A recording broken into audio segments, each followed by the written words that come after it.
Coming up are 5 important things to discuss with your conveyancer. Stay tuned.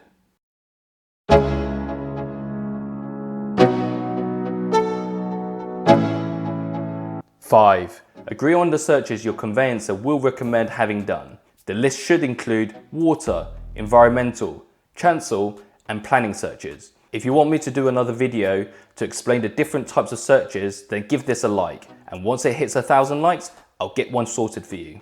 4. Discuss the amount of stamp duty that would need to be paid upon completion.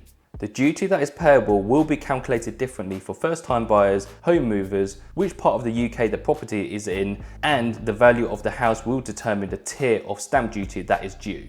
There are other considerations for stamp duty, so your conveyancer will be able to confirm this for you.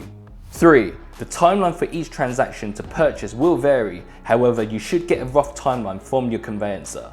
Get a good idea of how long it will take for your conveyancer to receive the draft contract, copy of the title documents, plans, and other information from the seller's solicitors.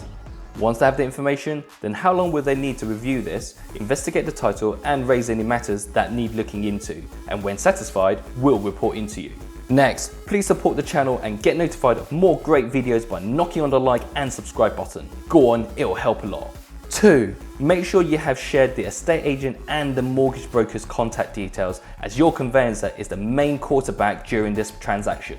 When the time comes, your conveyancer will prepare the mortgage deed, will ask you to provide the balance, and notify you and the estate agent when the transaction has been completed. 1. Although it seems like you've crossed the finish line when you've picked up your new house keys, there will be some residual paperwork, such as completing the land registry, that your conveyancer will do for you. Ask your conveyancer what documents will be sent to you and what will be stored on your behalf, so when you come to sell, you'll have all the documents at hand. I want to know what other things you have discussed with your conveyancer. Comment below and I'll catch you at the next one.